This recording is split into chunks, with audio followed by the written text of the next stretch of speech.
Hello, A Hermit here, and this is not really about homeschooling at all, but it's about the beating by 8 girls this past week. I want you to listen to this news story that talks about it. Listen. The videotaped beating of the Florida teen by other girls has brought up a lot of questions about the internet as a social networking tool for young people. Early Show national correspondent Jeff Glore is in Bartow, Florida, with more on that. Morning, Jeff. Good morning, Harry. After this latest incident, the parents of the girl who was attacked say she'll be pulled from classes and she'll now be homeschooled. The homemade video of the vicious beating of a 16-year-old Florida girl is difficult to watch. And it's led the Sheriff's Department here in Polk County and her parents to criticize social networking and video sharing websites. This myspace, this YouTube, I mean, it's just gone too far. And what it's doing to our kids, it's just too much. Oh, yeah, baby. Oh, yeah.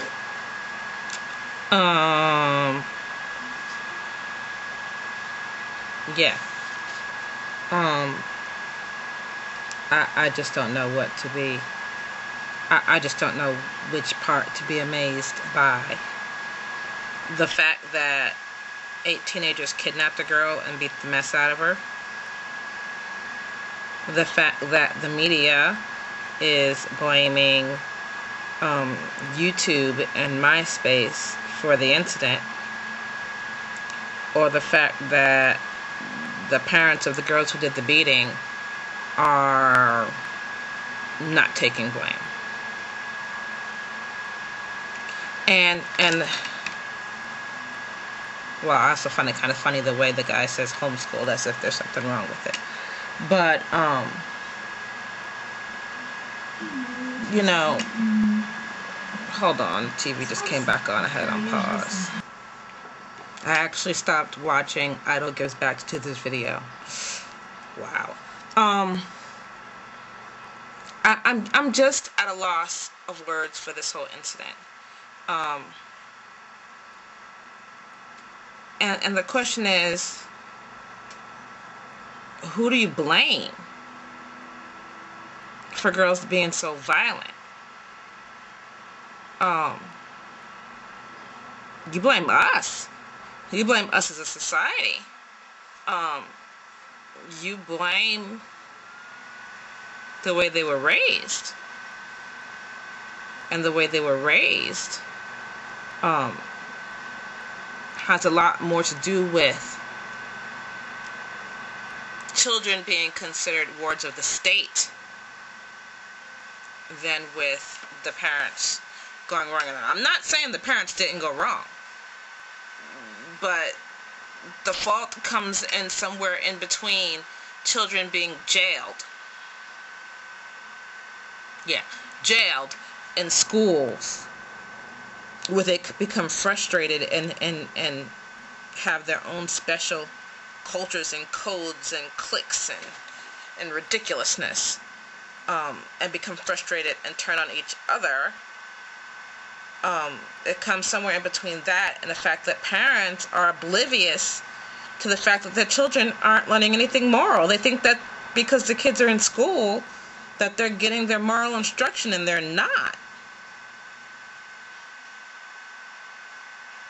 You know, just like sex education, moral education needs to happen in the home. And so then there's that. And then there's the video games where you beat down or shoot up a character repeatedly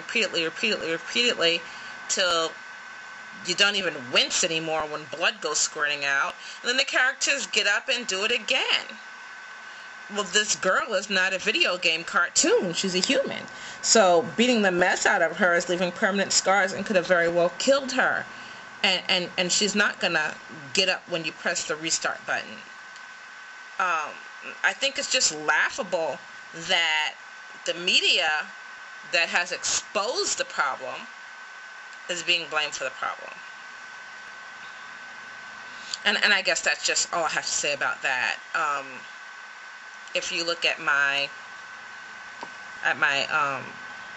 side comments here, you'll see a link to that whole news story that I'm talking about, and just some more that I had to say about it. But what do you think? Whose fault do you think it is that these girls thought that they could give this other child, a good old smackdown and put it on YouTube and everything was going to be okay? Whose fault do you think it is? I blame a lot of people. A whole lot. Tell you what, if my child was ever to get together with some kids and whip somebody, you wouldn't have to worry about what the jail was going to do to them. You'd have to worry about what the jail was going to do to me. That's right. I'm all for spankings. See my spanking video. Talk to you later. Bye.